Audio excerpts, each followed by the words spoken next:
I ran the galley on Ashwell station for 6 years before anybody official cared what I did with the scraps, and by the time they cared, it was already too late to matter.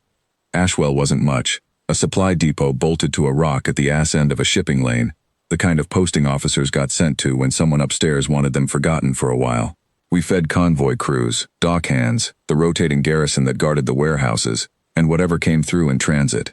Nobody enlisted to cook. I did it, because I was good at it. And because a galley is the one place on a station like that where rank stops mattering the second you're hungry. The Cubs came off a damaged research pallet 8 months back. Moonside biologics, mislabeled, mishandled, cracked open on the dock during a bad unload. 3 sarin kits, orange-striped, about the size of barn cats, screaming loud enough to wake the whole ring. Whoever they belonged to didn't come looking. The manifest called them non-priority livestock, disposition pending. I called them Ash, Rook, and Marl, because they needed names and nobody else was offering any. I didn't set out to raise predators. I fed them because they were starving and I had a galley full of food, and that was the whole of my reasoning. It stayed the whole of my reasoning for a long time after that stopped being true. Here's the habit, since it matters. Every meal, before the line opened, before the first tray hit the counter, I filled a shallow pan with the best cut of whatever we were serving and set it down at the base of the counter. First ladle, every time, no exceptions, not for inspections, not for short rations, not for the week the freighter didn't come and we were eating recycled paste. The Cubs learned the sound of the ladle scraping the pot before they learned to walk steady. By month 3, they were lined up at the counter's edge whenever I so much as picked the thing up, sitting in the same order every time, Rook left, Ash center, Marl right, like they'd assigned themselves posts. The crew noticed. Crews always notice. Somewhere around month 5, one of the dock hands started touching the counter edge before her shift, quiet, like a habit she wasn't going to explain to anybody. By month 6, half the garrison was doing it. Nobody called it luck out loud. They called it with the kind of straight-face soldiers reserve for things they're a little embarrassed to believe in. First ladle rights, the idea being that if the Cubs ate first and stayed calm, your shift would go the same way. I never encouraged it. I also never told them to stop. By month 7, the Cubs weren't Cubs anymore. Not really, though the name stuck the way names do. Rook had a scar over one eye from a dockyard crate he'd tried to climb and lost the argument with. Ash had worked out that if she sat on my boots while I chopped, I couldn't move without stepping on her, which she seemed to find satisfying in some deep, uncomplicated way. Marl was the quiet one, the one who watched doors and counted footsteps in the corridor before anybody else in the room registered someone was coming. None of it was trained. I never once raised my voice at them, never once needed to. Whatever they were becoming it on their own schedule, and the galley had simply agreed to grow around them the way you grow around anything that's decided to stay. Provisions Officer Callum Drask transferred in during month 7, and he had opinions about my galley before he'd finished his first cup of station coffee. Livestock, he told me, standing in my doorway with a data slate and the specific irritation of a man who considers himself surrounded by inefficiency, undocumented, unlisted, and eating requisition protein that belongs to this depot's crew. I don't know what you think you're running down here, Calder, but it ends this rotation. I kept plating. They're not hurting anybody. They're a liability sitting in a food service compartment. He said it like he'd rehearsed it. Maybe he had. I've filed the transfer. Research wing wants specimens, and frankly I'd rather hand them something useful than watch you play zookeeper with alien vermin in a working kitchen. He smiled.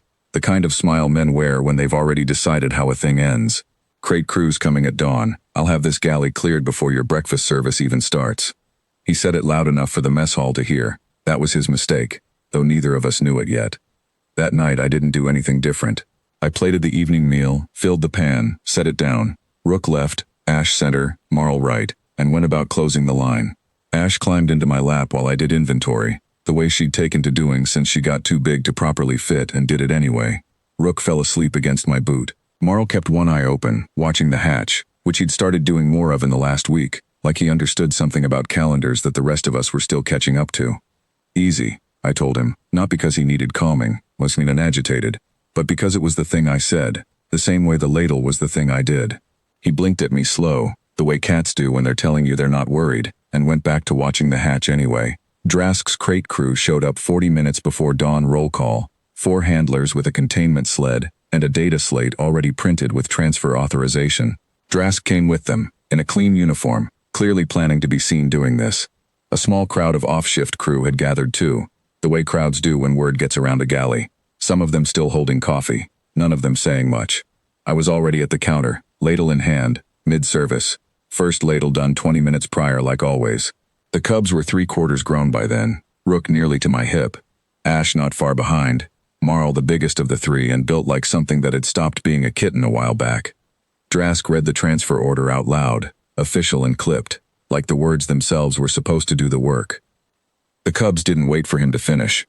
They came off the floor together, no signal from me, no command. I hadn't trained them to do anything, that was the whole point. I'd been too stubborn to explain to Drask, and formed up in front of the counter between him and me.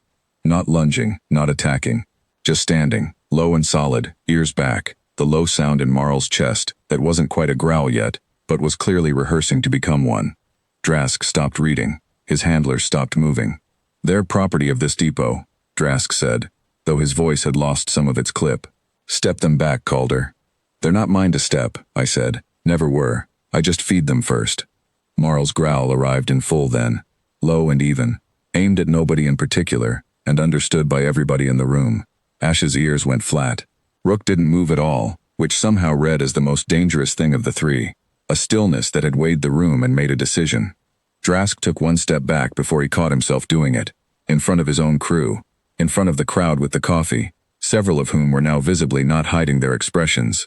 A woman near the hatch, I found out later she was the inspecting officer who'd flown in that same morning to review depot efficiency, which was, in hindsight, extraordinary timing on Drask's part, was writing something on her own slate, and it did not look like praise. "This is a documented liability," Drask tried again, quieter now. "Cancel the transfer, provisions officer," the inspecting officer said, not looking up from her slate. "I'd rather explain a supply irregularity than explain 3 dead specimens and a mauled crate crew in my incident report. Your call, but make it fast." He made it fast. The crate crew left with an empty sled. Drask left a few minutes after, not quite at a run, not quite not. The cubs sat back down at their posts the second the hatch closed behind him. Rook left, Ash center, Marl right, like nothing had happened, like they hadn't just cost a provisions officer every ounce of authority he'd walked in with. Breakfast service started 12 minutes late that morning. Word got around by lunch. By the following week, first ladle rights had migrated off the crew's private superstition list and onto the actual duty roster, written into the Galley's standing orders in the depot commander's own hand, half as a joke, wholly as a rule nobody was willing to test twice. I never trained them to guard me. I never asked them to. I just fed them first, every meal, because it was the decent thing to do, and I was too stubborn to stop once it stopped being convenient. It turned out that was the whole lesson, the only one that mattered. You don't have to raise an army to keep one. Sometimes you just have to be the first person who ever filled the bowl.